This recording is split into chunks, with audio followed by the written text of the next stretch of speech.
2 minutes.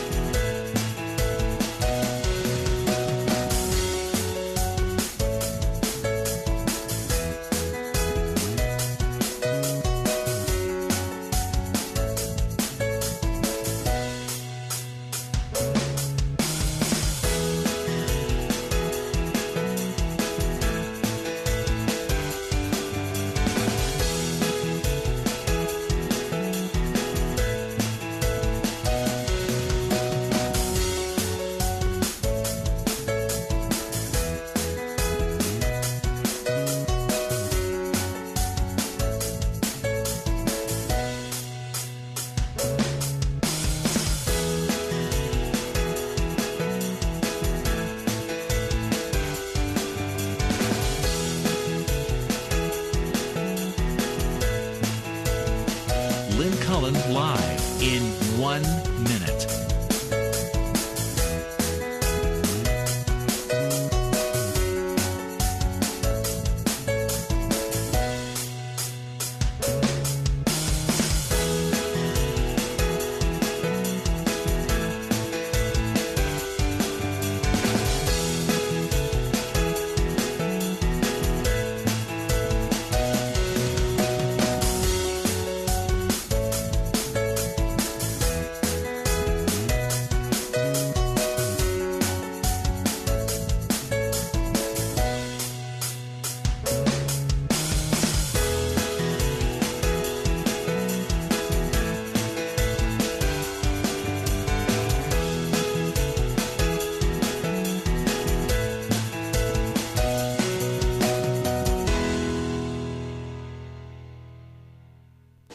Welcome to Lynn Cullen Live at pghcitypaper.com. Email your questions and comments to Lynn at pghcitypaper.com.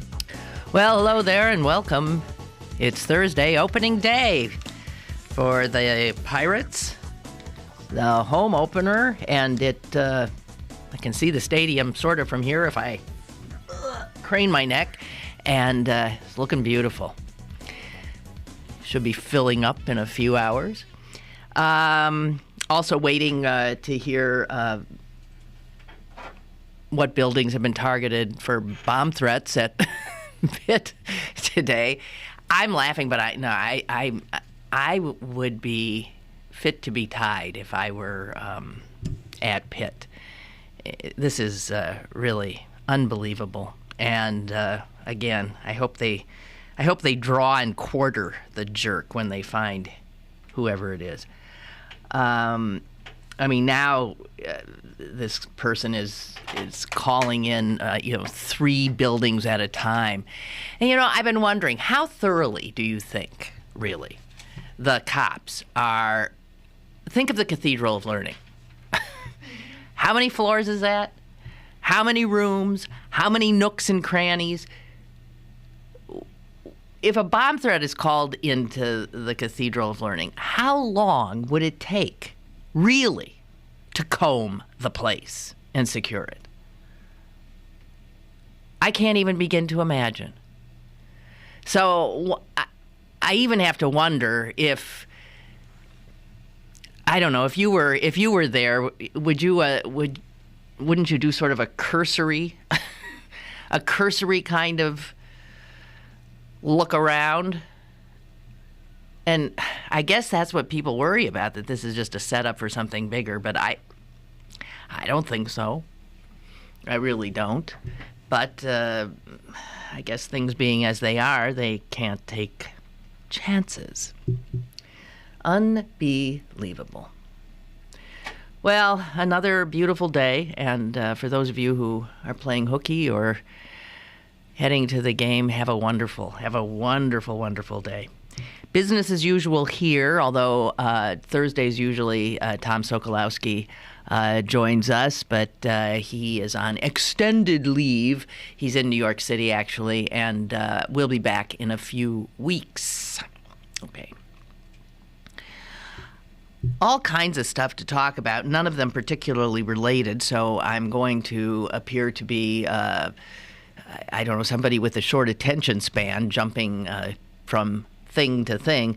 But if anything makes you feel that that's worthy of more comment, please email me and or call, okay? So I saw just some quick questions for you, if anybody can respond to them for me. It's Lynn at pghcitypaper.com. I saw a tweet refer to, I thought, a peanut-free section of the ballpark. And that's a joke, right? Is that a joke? No, is it? Jess thinks it's a joke. I'm not so sure. Okay. The tweet said something like, I bet there'll be all of 3 people in the peanut-free section.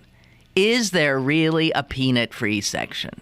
I don't know if they're talking about Like, our park or some other park, meaning you can't have, peanuts, popcorn, Cracker Jacks. You can't have peanuts because of allergies. Yeah.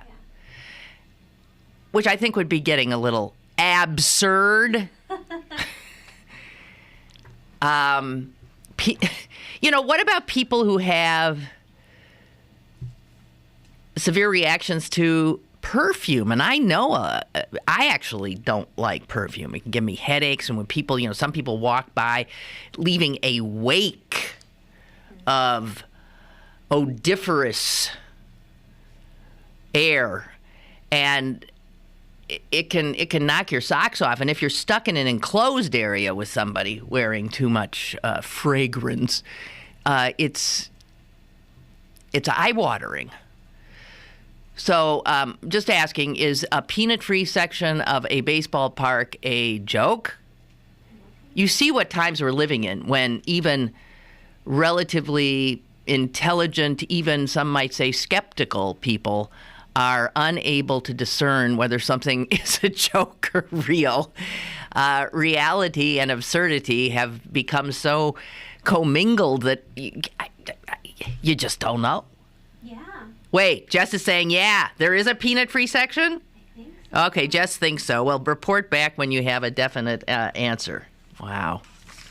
My other question, totally unrelated to peanuts, it has to do with Mad Men, which I was never a constant follower of, but this season I told myself I should try to see what all this is about. I must say at this point I'm sort of underwhelmed, but then, anytime you hear people rave and rave and rave and rave about something, it becomes your expectations go so sky high that when you finally, try it yourself, you're often let down. I mean, fine. I have a question about Mad Men, though. In the last episode, Betty. Oh, you saw it? Oh, it doesn't matter. It doesn't matter. It won't tell you. It's just a little detail. It doesn't have. Betty is sitting watching her black and white television. Okay, so far, historically correct. And I don't know, is a phone ring or a doorbell rings. I'm not quite sure what interrupts her. But she picks up a remote control and shuts it off and then gets up, or sort of simultaneously does that. And there was a part of me that just sort of like, had a, that's not right. There weren't. It's set right now in like 69, right? In 69, seems to me, we were still getting up if you wanted to turn a TV on or off or change the channel. I don't think we had remotes in 69. And I've heard that Mad Men is incredibly careful about historical detail. So I'm willing to suspect that they're right about that, but I'm a bit stunned. So those are my 2 questions. 56. Excuse me, remotes came in 56? First one came out in Okay. June of 56. Okay, but I wonder when they were widely disseminated. Believe me, we had our first television in 56 in Green Bay. Well, she's in New York. She's in New York, yes, but New York was like the last city to get cable, I think. Really? I think it was. Don't ask why, I don't know. But, okay, so, and she's rich. And I'm married to a very rich guy. So she might have had the first remote. But I'm telling you, in 1969, most people did not have remote controls. We were still getting a little exercise, having to get up and sit down and willing to take things just came a little bit harder, which I'm beginning to think, the more I live in the current reality, is better than instantaneous everything. I'm beginning to think. Okay, Jess, and in regard to peanut-free, have you come upon any definitive? They're Yeah, what?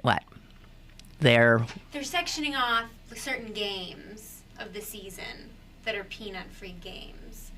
And then they'll have You mean there's peanut-free sections in certain games, but not all games? Yes. And that's at? For the Mets and the Yankees is what Oh, the Mets and the Yankees, New York. Yes. As far as you know, it hasn't come here yet. Right. So, wait till there's a lawsuit with citing the Americans with Disabilities Act, saying that people with peanut allergies are denied total access to all games on the Mets and Yankees schedule. All right, so see, that wasn't a joke. There are peanut-free sections of ballparks, and I'm still and yes, you could have a television remote control in 1969. Wow. Okay.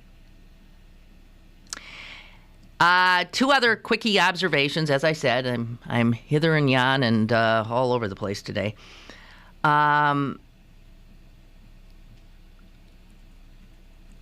Again, on Twitter, I'm looking at the Twitter stuff on the bus ride in, and somebody said something about it's Maundy Thursday, and something about this was the day of the Last Supper. Oh. No, I think so. Well, that would make sense. And then the tweet said,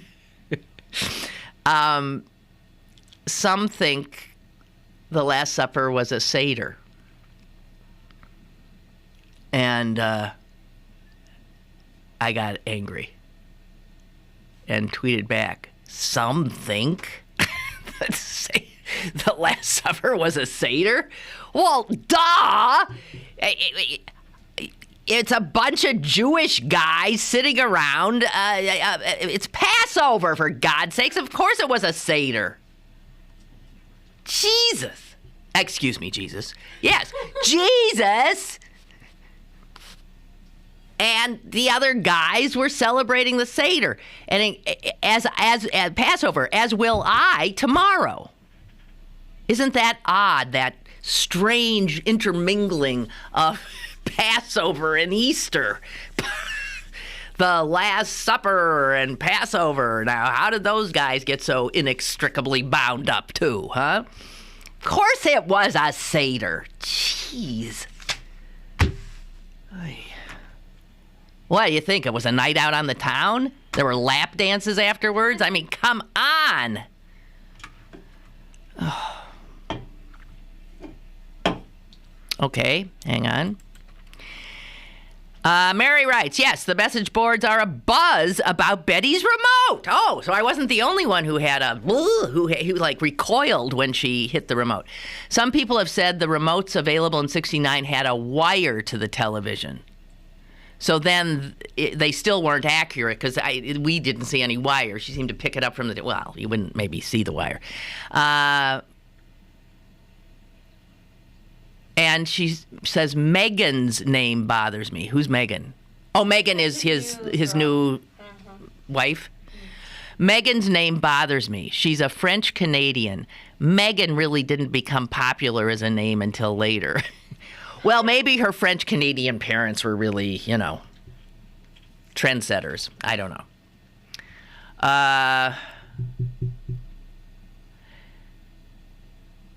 And that awful song she sang to him in the first episode, whatever that was, that sort of that everybody was raving about, that song was so annoying that I thought I was going to, put my shoe through the television. Yes?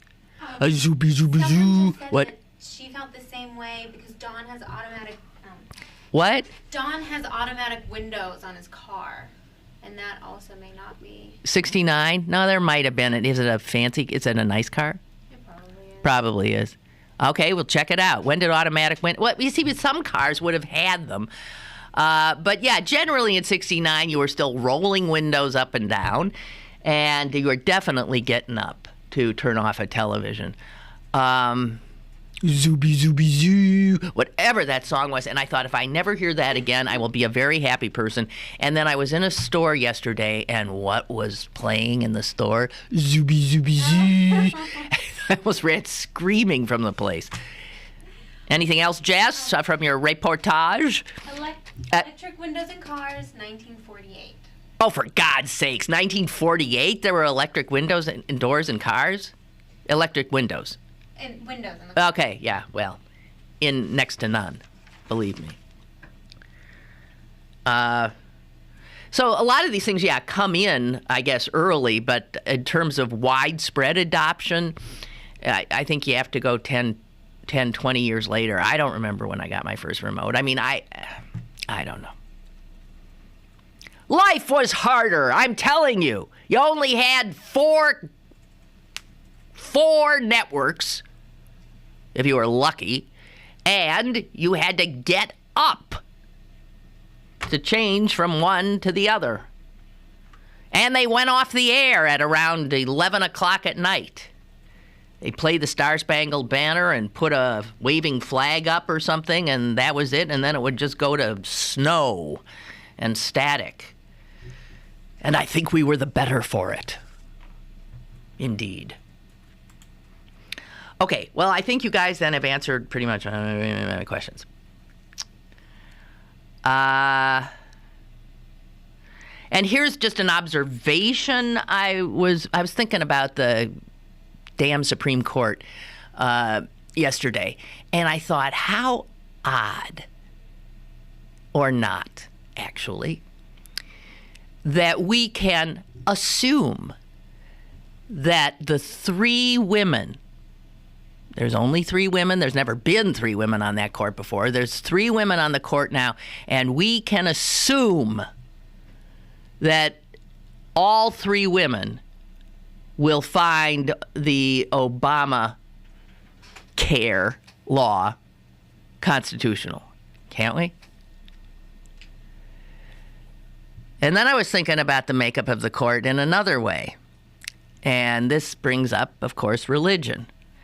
And the observation that has certainly been made before that a court, the Supreme Court, that for most of its life was populated only by white Protestant men, does not now have a Protestant on it. The Supreme Court of the United States does not have a Protestant on it. And that's really amazing. You poor underrepresented wasps. So, the majority of justices of the Supreme Court are Catholics. In fact, 6 of them are Catholic. And the other 3 are Jews. Not surprisingly, all 3 Jews are considered liberals on the court. Not surprisingly, all the conservatives are Catholic. One Catholic is a liberal. That's it. One Catholic is a liberal, and that would be Sotomayor. And the swing vote is a Catholic, Kennedy. I don't know what any of that means, but it just, I mean, I'm sure you could have a conversation about that demographic. But that's as far as I'm going with it. Okay, those were all my little questions. I also want to remember that contest that the Pittsburgh Regional Alliance, which is part of the Allegheny Conference on Community Development. Remember, they had a contest where they were going to award $100,000 to anybody who came up with an idea of how they would want to live out the rest of their lives, doing whatever it was they wanted to do in Pittsburgh, Pennsylvania. And the only thing is you couldn't live here right now. So this had to be somebody outside of Pittsburgh who wanted to move to Pittsburgh to do whatever it was they were going to come up with and be given $100,000 in seed money to get them on their way. Well, I'm just reporting back that there are now 5 finalists in this. And I went online because you can cast your vote. You can choose which one of these people gets it. And I don't know. I'm pretty underwhelmed by their ideas. But 3 of them are women, which means 2 of them are men. All of them are from outside of Pennsylvania, except one. They hail from Washington State, New York State, South Carolina, and Illinois. And I would say generally they're artsy-fartsy types. One of them wants to, I don't know, capture the immigrant stories, it says here, of people who came here for a better life. And I'm thinking, that's been done. Then somebody else wants to teach fine arts to the elderly people living in assisted living and nursing homes. She wants to train and employ staff as teachers, formalize classes, create a training package that can be utilized in all facilities all over the country. I find that more interesting. And she certainly has Pittsburgh's a good place there because we're getting old. So every place is getting old. Somebody else is a filmmaker who wants to create a company to produce short-form cinematic films that promote the area. And another is an artist whose dream is to focus exclusively on developing and producing pop art-style serigraphs. What's a serigraph? He wants to have a gallery and workspace, and he'd like to help make others' dreams come true as well, with plans to donate a portion of his profits. Like he thinks he's going to get profits running a portion of his profits to Pittsburgh charities. Nice try, Jeffrey. And then the last one is, listen to this. This woman wants to create a club devoted to the profoundly curious, providing both the camaraderie and the solitude necessary for lifelong learning and creative endeavors. Stuff like this makes my head spin. I'm sorry. Serigraph is a silk screen. Serigraph is a silk screen. Okay, thank you. She wants to create a club, Club Emeritus, and members will be encouraged to form groups to pursue a topic together and mentor local students. She would also use part of the prize money to secure an advanced degree. Nah. Okay, so of those, I got to tell you, the one you can already tell which one I like best. I like the one working with the old people. They're all sort of arts connected, but that one just seems to have. We know there's a population that could use stimulation, so I'm going to vote for her. If you want to check these out in more detail and vote, you go to www.imaginepittsburgh.com. There it is, imaginepittsburgh.com, because one of those 5 people is going to get $100,000. I don't know their individual stories, which might influence your vote, but I was just giving you the meat and potatoes of their idea. All right, another observation, if you don't mind. This prompted by a letter to the editor, who simply reminded me of something I have noted myself, but failed to say out loud.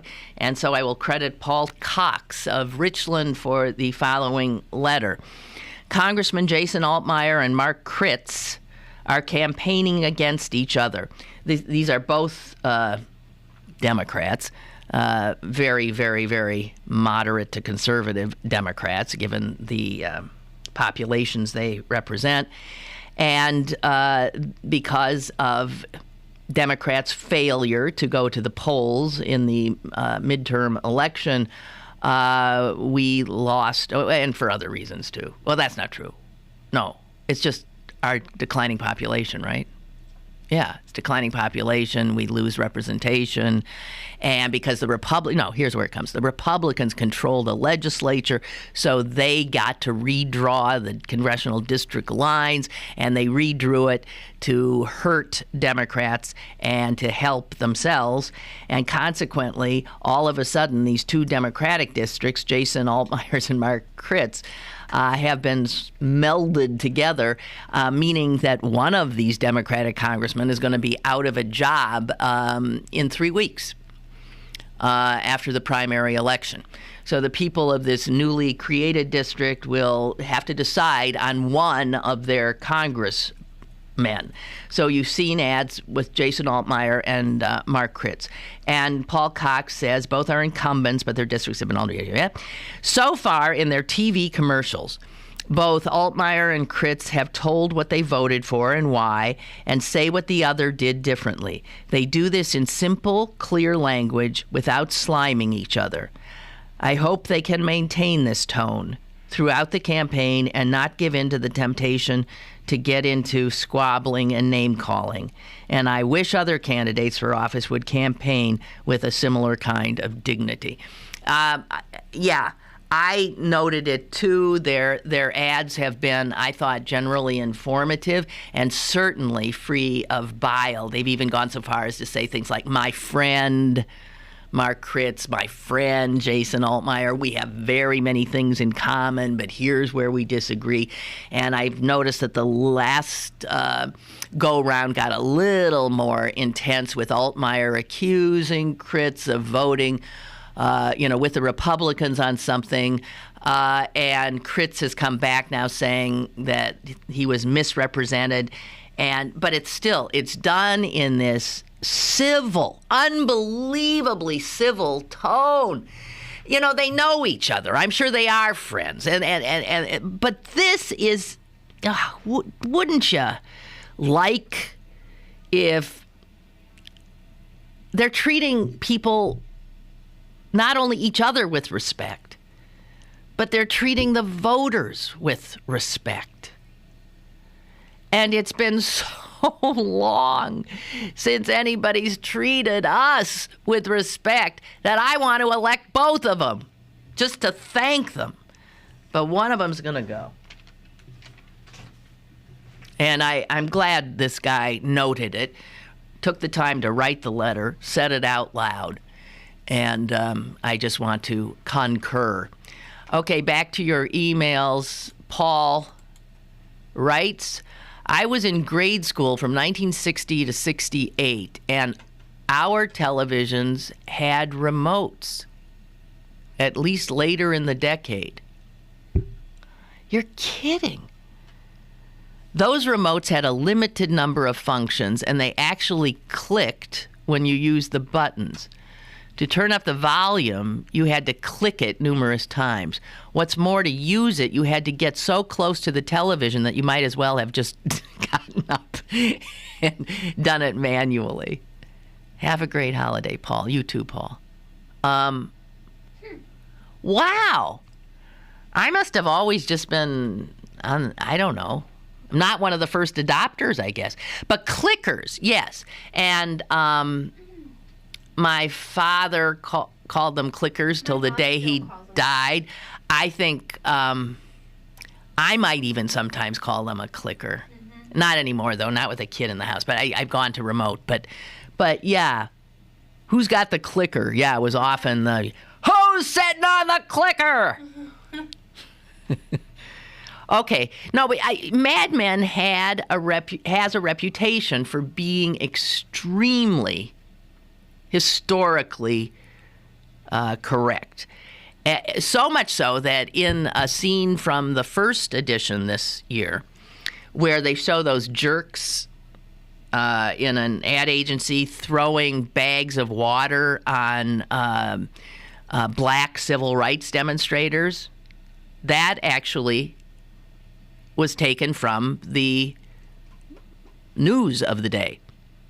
That these guys, that was what people in, buildings high up were throwing water bombs on black demonstrators. So I think they're extraordinarily careful. As to the Meghan thing, I don't know. Critz writes, stay with Mad Men. You'll love it. I've watched it from season 1. To get you caught up on it, borrow from the library the previous seasons. I just love that time era. Well, you do? I do. I mean, I lived it. I didn't live it like they're living it. I was on the other side of it. I was one of the... I think they're in 66 right now. No, I think they're beyond 66. I think they're more like 68 or 60. Okay. You're the one who's been watching all this time. By the way, I love the song Don's wife sang to him. Ugh! Zooby, zooby, zooby, zooby, zooby, zooby. Tell her, shut up! I thought it was very sexy. Well, she was very sexy. God knows. Sorry to say you are in the minority. That song has been the talk since it premiered. Oh, God help me. That's why I heard it in that store. So it's just going to start. Who originally did that song? I forget. No, somebody did. You didn't watch the first episode? Oh, you're back. Okay. Oh, jeez. God almighty. Oh, gee.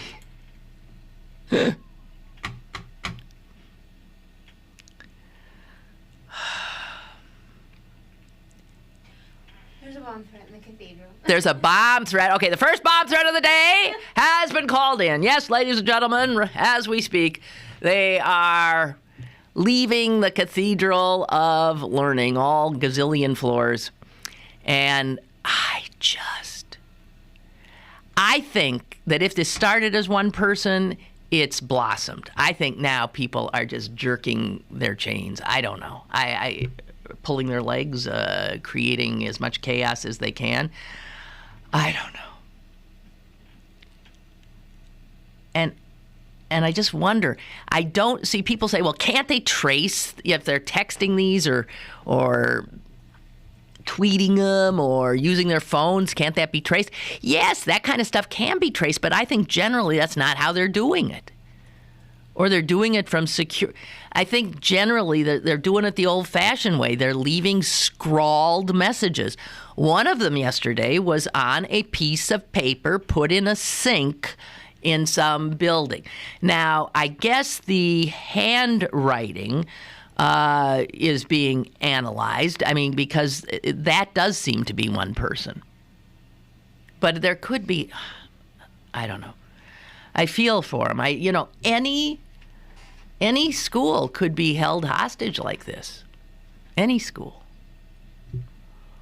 And a large place like Pitt or any other university.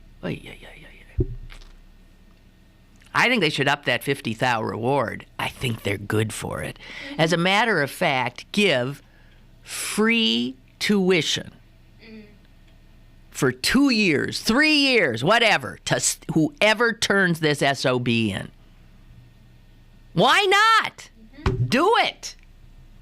The paltry $10,000 they started with didn't do anything. Then the $50,000 they got down there, what'll that buy them? A semester now? So, don't know. Anyway, I have okay, wait. Dana writes, when you look at Jason Altmire's voting record, he votes as much or more with the Republicans as he does with the Democrats. I'm hoping Mark Critz wins. It's time to get the fake Democrats out.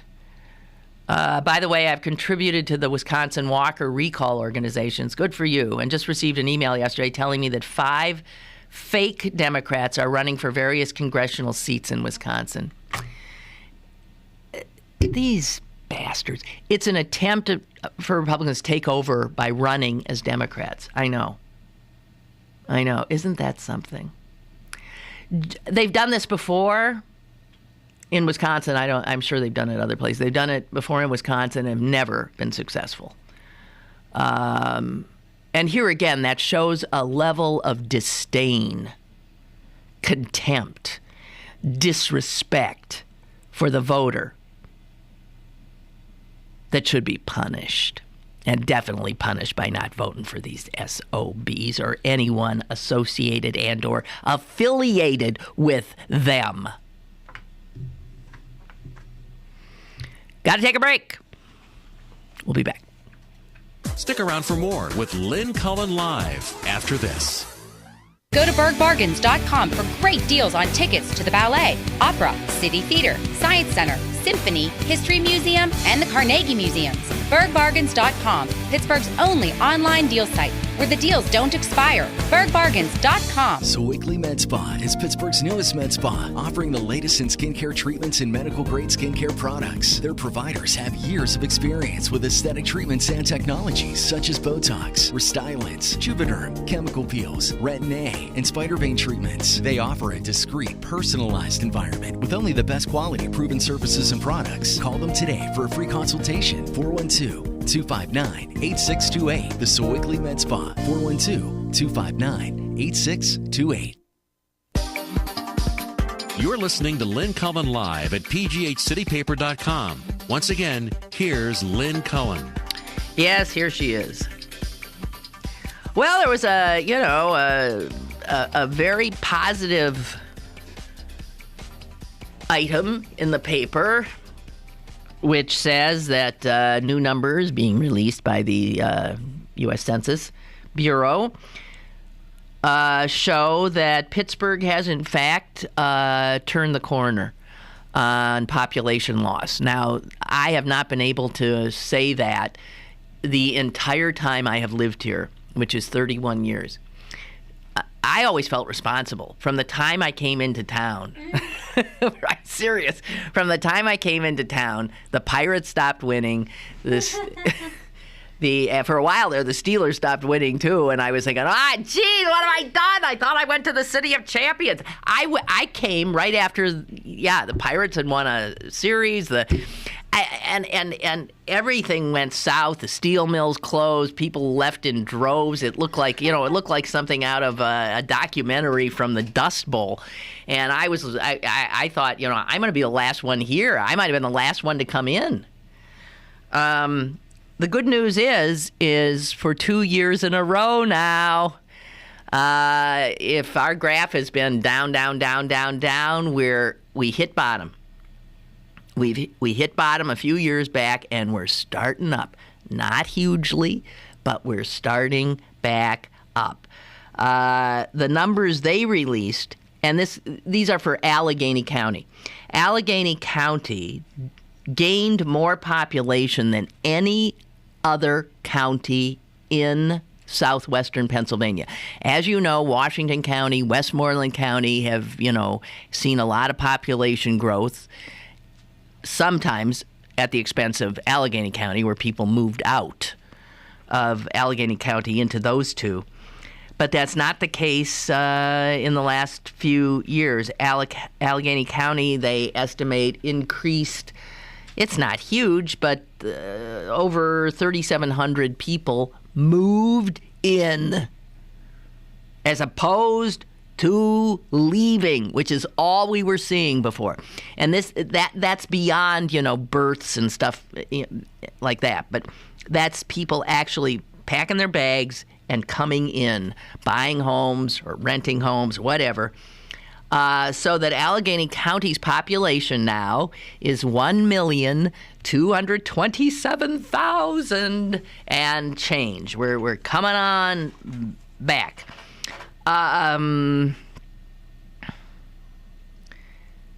the sense is that's what's happening. And I was so excited to read that. And then I read that in the Pittsburgh paper. Then I pick up a national publication,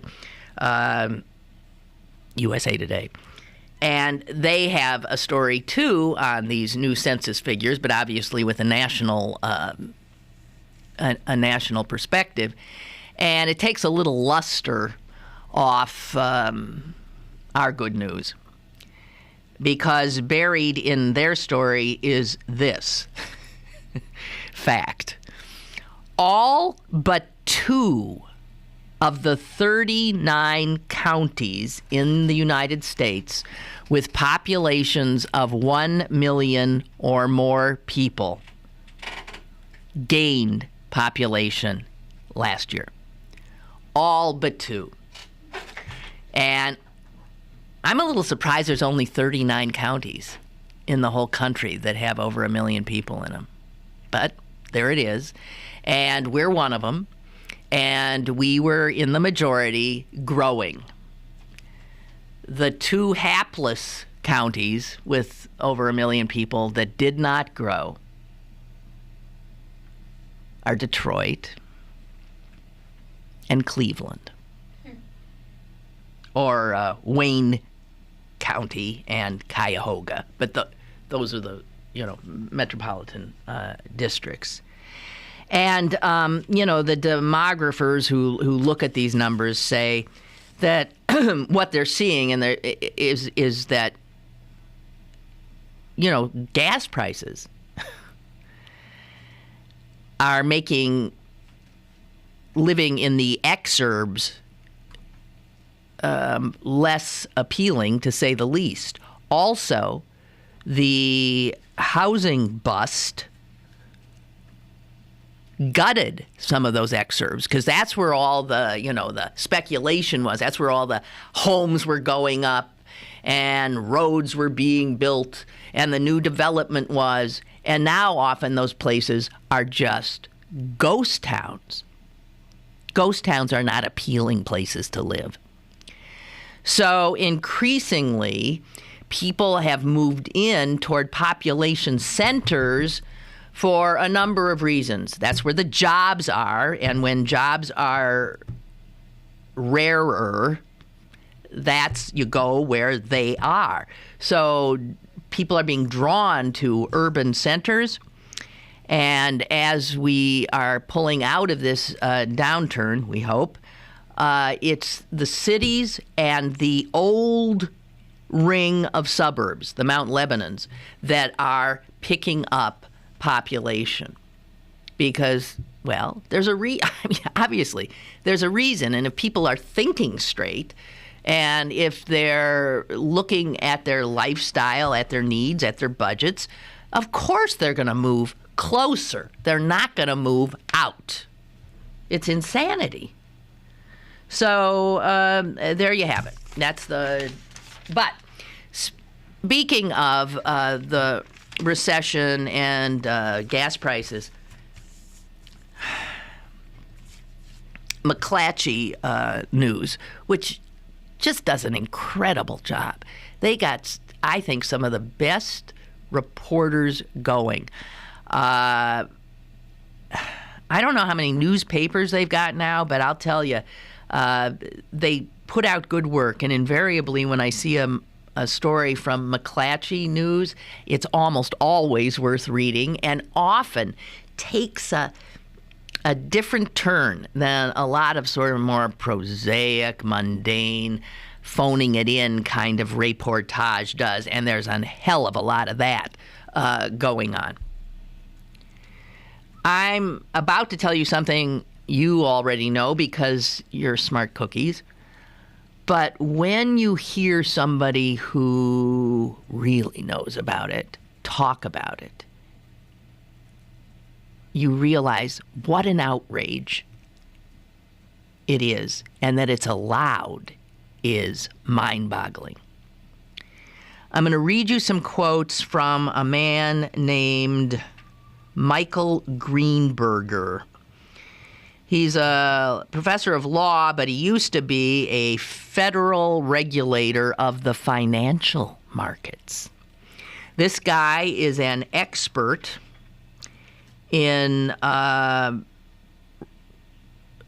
those markets, but also he directed regulation of market trading in future contracts and derivatives for the Commodities Futures Trading Commission. He testified the other day that the only thing that is gouging us at the gas pumps right now are the very same people that brought us the recession.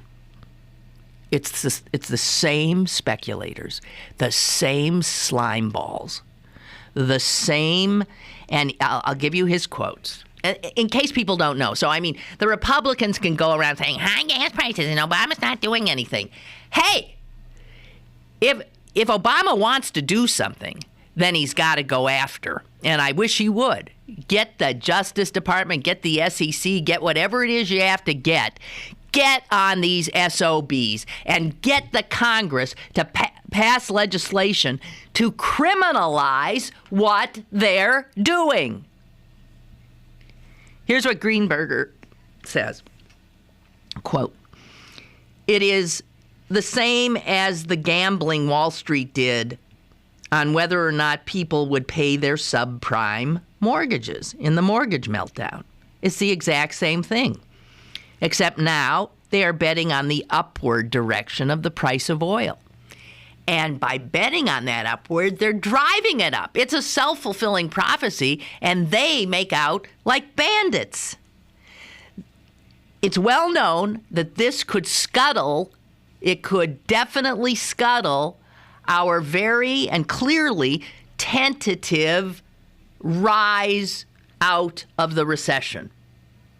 All the indicators are still good. The only thing that's pulling it down, the only thing that's pulling in the other way is the price of gas, because people do have more disposable income, but they're putting it in their cars." He says what you're seeing with the gas prices right now has absolutely nothing to do with the market force of conventional supply and demand. Quote, "It is excessive speculation. That's all it is, which is simply a fancy word for saying that gamblers wearing Wall Street suits have taken these markets over." That's what it is. And that's exactly what they did just, what was that, 2004, 5, 6? The exact same thing they did. They made out like bandits, too, and they took us all down. They destroyed people, and they're doing it again. Financial speculators operating as investment banks or hedge funds, they account for at least 65% of all the purchases of contracts for future oil deliveries. They are the ones who are buying it up. Speculators, 65%. The actual people in the market who are utilizing it, like the airlines who buy their fuel ahead of time, they only make up 35%. They're not driving this. The market itself, it's the gamblers. Buyers who actually intend to use the product to take delivery of the oil are only 1/3 of the market right now. The 2/3 are these slime balls. And the slime balls bid up contract prices, sending prices up, and they laugh all the way back to their banks. Congress has taken a run at this kind of thing before, and they've never gotten anywhere because the lobbyists have beaten them back. The financial interests have stymied them. They've taken them to court over this and that and that and this, and they got the money to do it. What this Greenberger says should be done is he says you need the Justice Department to make this a priority, to threaten a really serious, no-holds-barred inquiry into who's doing this. And here's what Greenberger says. If Holder does that, he says, if there is a real investigation, even just the appearance of an investigation will cause these cockroaches to scatter because the light will be turned on. That is such an apt metaphor on so many levels, I can't even believe it. This is a guy who knows these cockroaches well.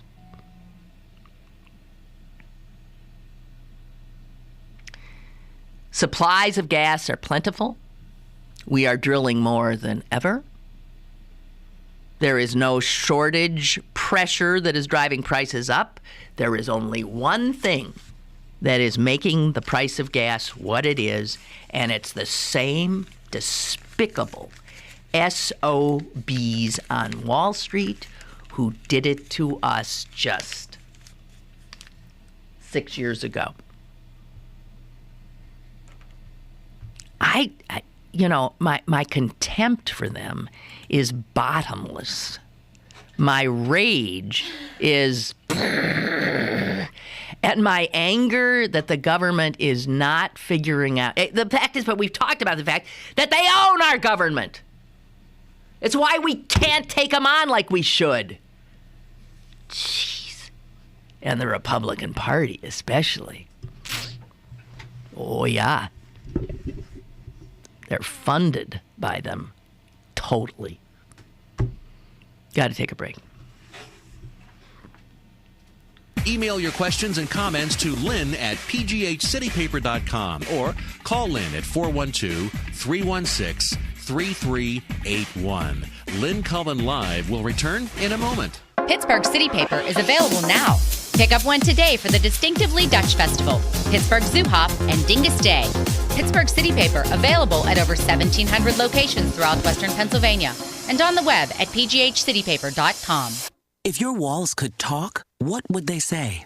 I have held 4 generations of photographs. I display 10 cuckoo clocks, all set to the wrong time. I have had dishes thrown at me. I have been drawn on, cleaned, drawn on, cleaned, drawn on. I have caused the gradual decline of a child's IQ. I have given a 4-year-old a speech impediment. I am the reason a first grader constantly yells out. Just because you can't see lead paint doesn't mean it's not on walls, doors, windows, and sills. Today, lead paint poisoning affects over 1 million children. If your home was built before 1978, your family could be at risk. Let's make all kids lead-free kids. Log on to leadfreekids.org or call 800-424-LEAD. I am the root of a child's violent behavior. Brought to you by the Coalition to End Childhood Lead Poisoning, EPA, HUD, and the Ad Council.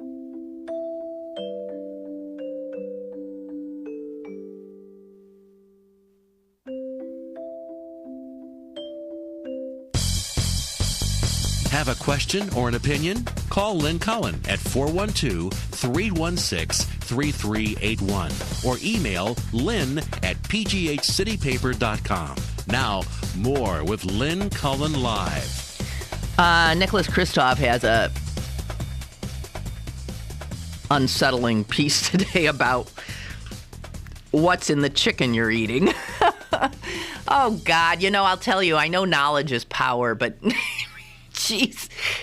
I think the best diet to go on would probably be to, make yourself aware of how food is processed and meat is farmed in this country, and you'll never eat again.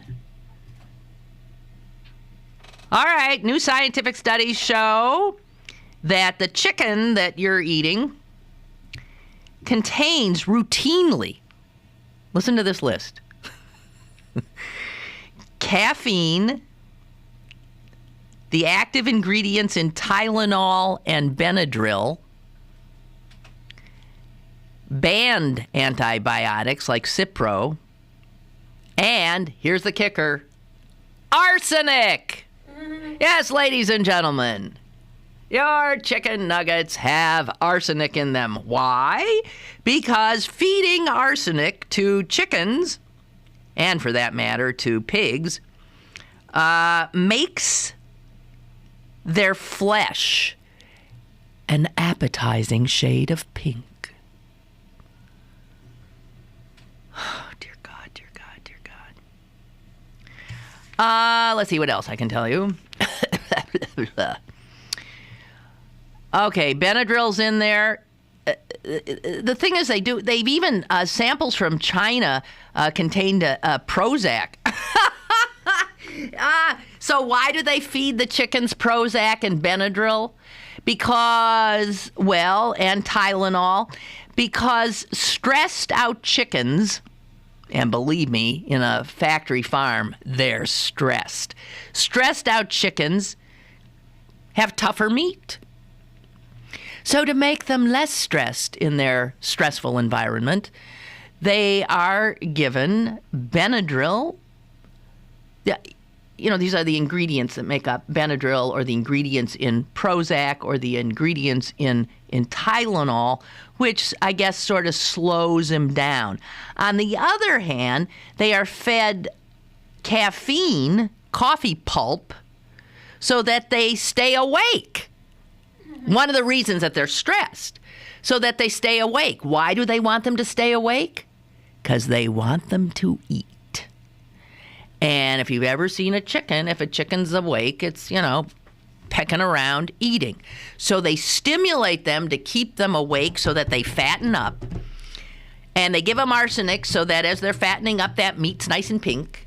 And they give them Prozac or Benadryl to calm them down, even as they're hiking them up, so that they're, not tough. Anyway, 9 out of 10 chickens in the U.S. have been fed arsenic. And the guy who did this study, one of the guys, says, I've been studying food animal production for some time, and the more I study, the more I buy organic. Just telling you.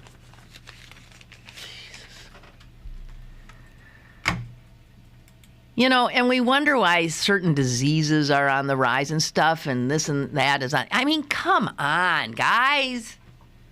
You just heard that PSA for lead and what lead can do. That's an environmental cause of all of these behavioral issues and medical issues, psychological and physical. And if you think lead is the only culprit out there, I mean, take a look at your lunch.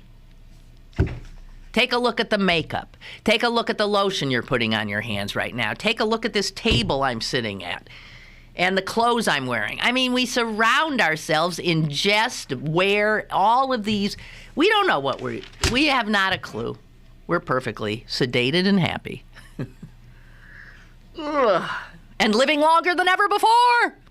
But we're like those chickens. We're stressed out as ever before, never before. And we're popping pills to deal with the stress. And then we're drinking caffeine to wake up from the pills that we took so we wouldn't be stressed. I mean, we are exactly like the friggin' chickens. Okay, and this on soon to come to a store near you, a must-have purchase, just getting a little ahead of things. Google Glasses. Yes, ladies and gentlemen. Google is, actually they all are. Google is and Apple is. These guys are all working on, wearable computing stuff. I've told you this. They're starting us off with wearable, but they'll soon do injectable. And you know me, I won't go into my rant about we will robotize ourselves. We will willingly do it. Willingly. I mean, a sci-fi writer can't even make this up because we're doing it. As I said, reality and fantasy, reality and absurdity, they're so intermixed now that even intelligent people have trouble untangling them. Google is showing its what used to be secret project. There's a picture of him here on these glasses that you would wear. And according to the analysts, I got this from the business section of the New York Times. According to analysts, they say they are way ahead of Apple on this. Now, here's one case where Apple is not going to be the winner of this race, apparently, unless they really step on it. Google is way out in front of Apple on this area known as wearable computing. And there's a picture of a guy here in glasses. They aren't too geeky looking. They ain't bad. And what if you wear these glasses, and believe me, before you're dead, you'll be wearing these glasses, they would place a screen.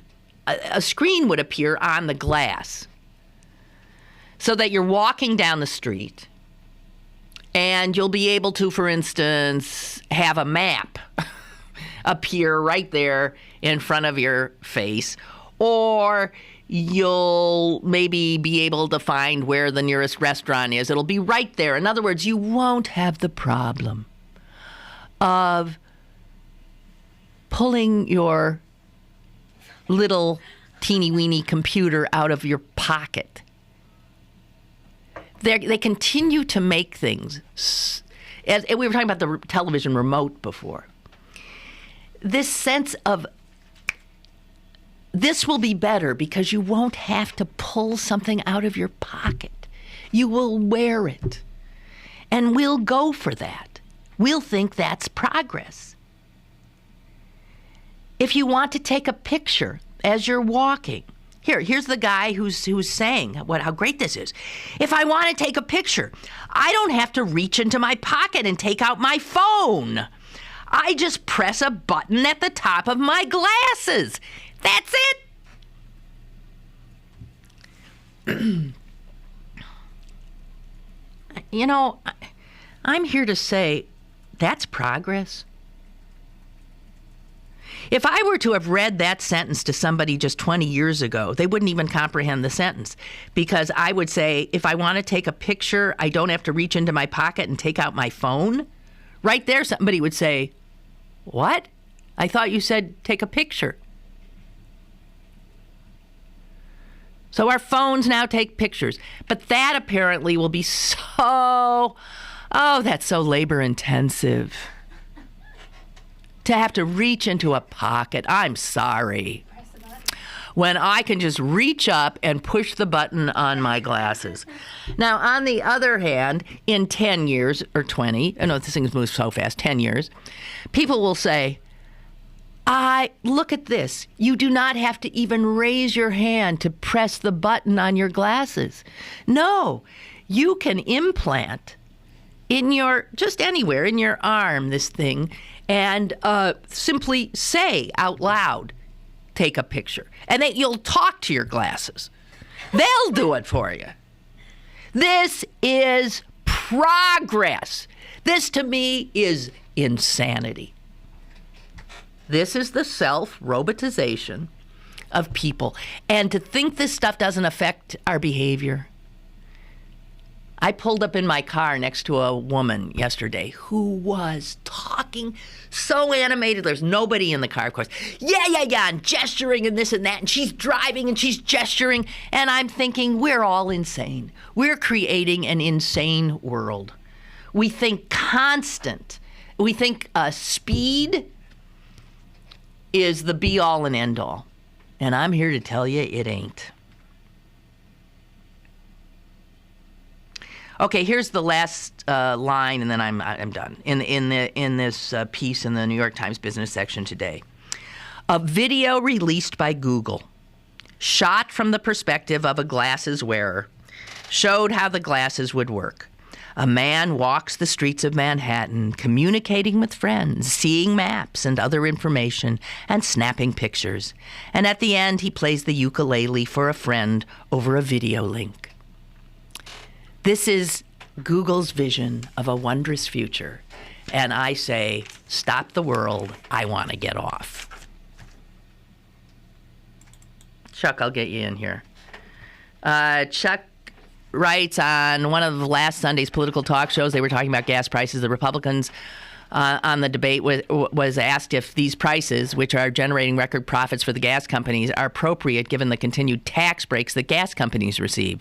The Republican response was that gas prices would clearly rise even further if the tax breaks are discontinued, as the president wants to do. It occurred to me that this is just plain blackmail. That's right. You're absolutely right. They are saying if the American people don't subsidize us, we'll just raise the price of gas. That's absolutely right. They own the game. They own us. They own our government unless we stop enabling it. Stop voting Republican, for Christ's sake. Excuse me, Jesus. I know it's a very important Catholic day. Excuse me. Christian day. I will be here tomorrow on Good Friday, and I will be here Monday, but there's some doubt as to Tuesday because I've been called for jury duty. Yippee-yi-yo-ki-yay. Hey, go Pirates! Have a good day.